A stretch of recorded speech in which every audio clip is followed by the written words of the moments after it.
What is up, YouTube? It's your girl Evelyn, and today we are swan diving into some problematic lesbian movies. These are films that have been accused of having bad lesbian representation for a variety of reasons. Also, I will be spoiling most of these films, so make sure to proceed with caution. Kiss me out of the bearded barley. Kissing Jessica Stein is probably the least offensive movie on this list, and my favorite. It's about a woman who just can't seem to find a good guy, so she decides to dip a toe into the love that dare not speak its name. Okay, we were just wondering whether a woman who's only been with men could ever be sexually attracted to a woman.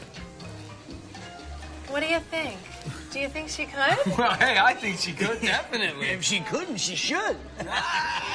Like I said before, I really like Kissing Jessica Stein. I think it's a funny, charming, and well-made rom-com, but it does fall into a couple of problematic tropes. The first is that being bisexual or gay is some kind of a phase, particularly amongst women. The movie almost frames it as a try it once and see if you like it kind of thing, like it's a fucking Chili's appetizer. The movie also seems to imply that dissatisfaction with men, or bad experiences with men, or just not being able to find a good man leads to lesbianism, which is just wrong. I also hate how the film shows Jessica constantly having to talk herself into being intimate with her female love interest in a way that she doesn't seem to have to do with her male love interest. Come here, bring that dick here. It very much gives straight girl experimenting vibes. Again, Kissing Jessica Stein is by far my favorite movie on this list. I think it's a valiant early effort, and at least Jessica's love interest does end up with a woman. Chasing Amy, or as I like to call it, Bisexuals Aren't Real, is a 90s rom-com about a man who falls in love with a lesbian, who turns out to be not quite enough of a lesbian for him. Well, where's the penetration in lesbian sex? A finger?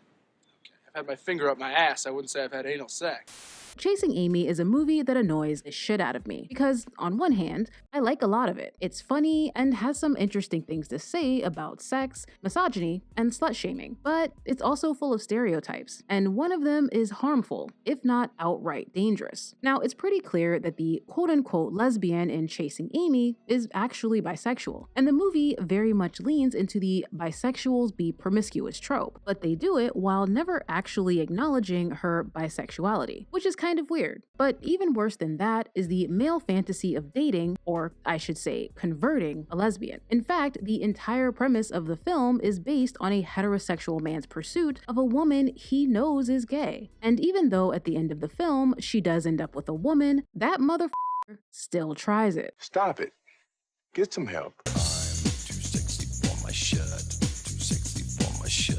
The next movie is actually two movies, Personal Best and Blue is the Warmest Color. And if you've watched both of these films, you can probably guess why I've put them together. Smart? Personal Best is an 80s film about two athletes who become romantically involved, while Blue is the Warmest Color is a coming of age about a young woman who discovers her desire in another woman. Now, both of these films suffer from the same issue. Men being men. They're both a teeny tiny bit exploitative and male gazy. Blue is the Warmest Color has that long-ass, super explicit sex scene along with some anime-style zoom-ins, while Personal Best is pretty much softcore. And while I didn't hate either of these movies, it's still hard to watch them without feeling Like a creep. because they were probably directed by Creep. Allegedly. I know when he's been on your mind, that The Kids Are Alright just might be the lesbian film most hated by lesbians. It's essentially about a married lesbian lady who has an affair with the sperm donor of her children. You're sleeping with him, aren't you? What? Just be honest with me, okay? Where's this coming from? I found your hair in his drain.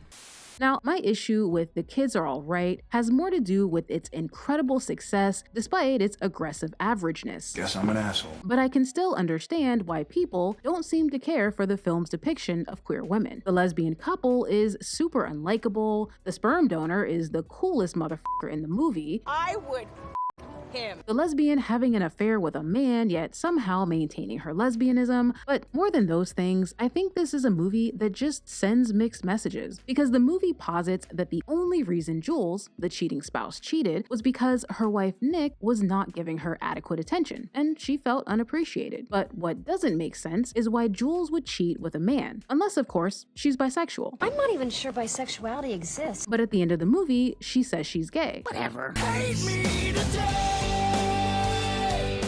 I don't know if I've ever hated a movie as much as I hate She Hate Me. It's real bad. And not just because of the lesbian stuff. I mean, that didn't help, but She Hate Me is just a bad movie. See, they would like for you to be their child's daddy. Fatima, have you lost your damn mind? Willing to pay $10,000 each.